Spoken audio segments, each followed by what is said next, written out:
Olá! Hoje nosso mergulho é em Êxodo capítulo 12. A gente vai explorar as instruções, sabe, para a primeira Páscoa e também aquela saída dramática dos israelitas do Egito. Exato. É um capítulo fundamental. A ideia é entender mesmo a origem, o significado desses rituais, né? E toda a narrativa da libertação. Começa com Deus falando com Moisés e Arão, ainda lá no Egito, Uhum. e já estabelecendo um novo calendário para eles. Tipo, este mês vai ser o primeiro mês do ano para vocês. Um marco zero, assim. É uma virada de chave total. E logo em seguida, ah, vem a instrução prática. Cada família israelita tinha que pegar um cordeiro, ou um cabrito, né? Ah, sim, tinha opção. Tinha. Mas precisava ser macho, de 1 ano, e olha só, sem defeito algum. E isso no 10º dia do mês. E era um negócio pensado para a comunidade, né? Porque se a casa fosse muito pequena, eles não iam conseguir comer o bicho todo. Exatamente. Aí a orientação era dividir com o vizinho mais próximo.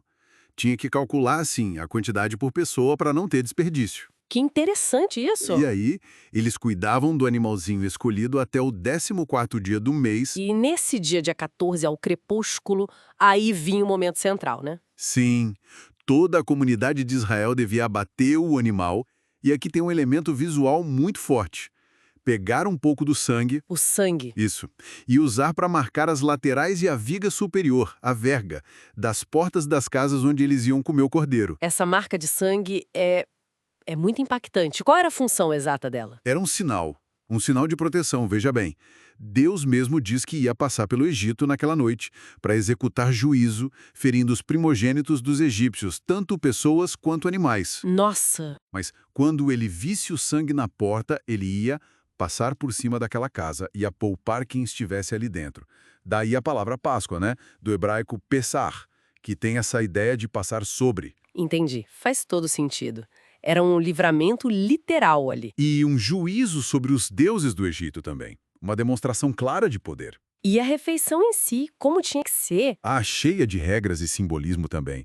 A carne do cordeiro devia ser assada no fogo. Não podia ser crua nem cozida em água. Assada. Fogo direto. Exato. E para acompanhar, ervas amargas para lembrar da dureza da escravidão, provavelmente, e pão sem fermento, pão ázimo. E o jeito de comer. Tinha algo diferente ali também, né? Totalmente. Tinha que ser comido com pressa. A ordem era estar vestido pronto para a viagem. Manto preso no cinto, sandálias nos pés, cajado na mão. Prontos para sair a qualquer momento. Isso.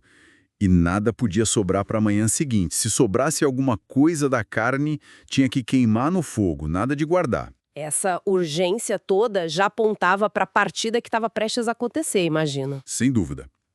E isso se conecta diretamente com a festa seguinte, a dos pães asmos ou pães sem fermento.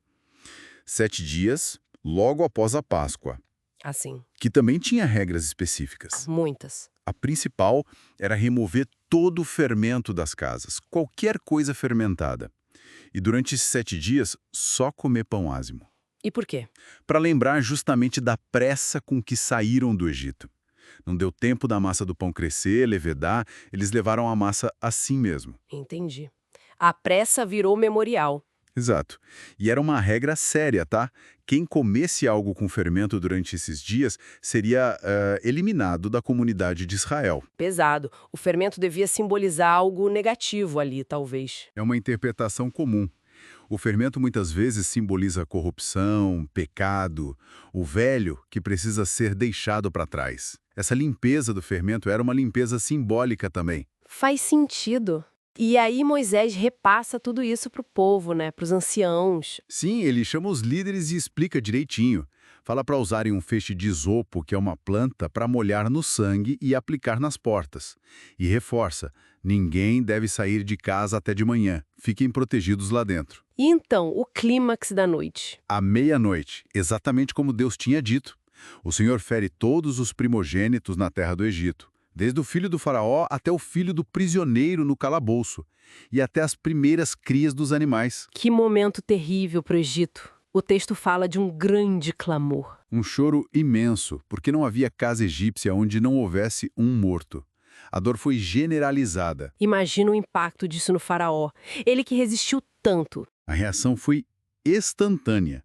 Ele chama Moisés e Arão ainda de noite, e a ordem é: levantem-se, saiam do meio do meu povo, vocês e os israelitas. Vão servir ao Senhor como vocês pediram. Levem seus rebanhos, seu gado, tudo. Ele cedeu completamente. E ainda pede: abençoem a mim também ao sair. Veja só a reviravolta. E não só ele, os próprios egípcios começaram a apressar o povo para sair logo. Com medo, né? Sim, diziam, senão todos morreremos. O medo tomou conta do Egito. E nessa pressa toda eles saem, Sim, levando a massa do pão sem fermentar. exatamente, naquelas amassadeiras nos ombros cobertas com as roupas. E ainda tem o detalhe de cumprirem outra instrução. Pediram aos egípcios objetos de prata, ouro e roupas. E os egípcios deram. Deram. O texto diz que o Senhor fez com que os israelitas achassem favor aos olhos dos egípcios. Então, eles despojaram os egípcios de certa forma. Incrível. E eles partem de onde para onde? E quantos eram? Saem de Ramassés em direção a Sucote. E o número que o texto dá é impressionante. Cerca de 600 mil homens a pé. Isso sem contar mulheres e crianças. 600 mil homens. É muita gente. Muita gente. E ainda diz que um grande grupo misto de outras pessoas foi junto com eles, além de muito, muito gado. Uau! E o texto marca o tempo exato que eles ficaram no Egito? Marca assim.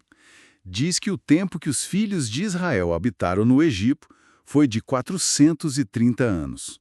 E que a saída aconteceu exatamente no dia em que se completaram esses 430 anos. Precisão histórica aí. É o que o texto afirma.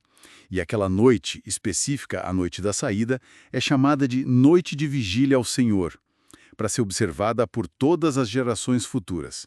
Uma noite para não esquecer. E para fechar esse capítulo ainda tem mais regras sobre a Páscoa, né? Sobre quem podia participar. Sim, regras bem definidas sobre a comunidade da aliança. Por exemplo, nenhum estrangeiro poderia comer dela. Ah, então era só para israelitas. Inicialmente sim, mas tinha nuances. Escravos comprados por um israelita, por exemplo, poderiam comer, mas só depois de serem circuncidados. Entendi. A circuncisão era a chave. Era o sinal da aliança. Já um estrangeiro residente temporário ou um trabalhador contratado, esses não podiam participar. Reforçava a identidade do povo ali. E se um estrangeiro quisesse se juntar permanentemente e celebrar a Páscoa? Aí podia, mas ele teria que ser circuncidado, ele e todos os homens da casa dele. Feito isso, ele seria como um natural da terra e poderia celebrar. A lei era a mesma para todos dentro da aliança. Unidade na lei, então. Exato. E mais duas regrinhas sobre a refeição. Tinha que ser comida dentro de uma só casa, não podia levar a carne para fora, e nenhum osso do cordeiro podia ser quebrado. Nenhum osso. Interessante esse detalhe. Muito. Mantinha a integridade do animal sacrificial, talvez apontando para algo futuro também. Uau! Então, resumindo aqui nossa conversa, a gente vê em Êxodo 12 a instituição detalhada, né, de rituais muito marcantes. O cordeiro sem defeito, o sangue protegendo nas portas, o pão sem fermento, a refeição comida com pressa. Tudo isso diretamente ligado a um ato poderoso de Deus. Julgamento sobre o Egito e libertação para o seu povo. É tipo a certidão de nascimento de uma memória fundamental para a fé judaica. E depois, claro, para o cristianismo também. Exatamente.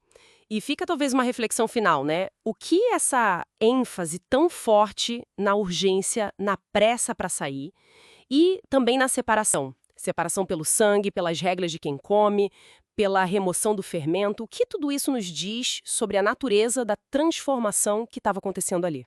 Boa pergunta.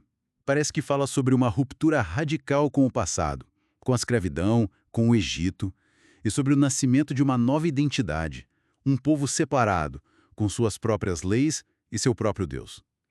É deixar o mundo para trás e começar algo completamente novo. Algo para a gente continuar pensando, sem dúvida.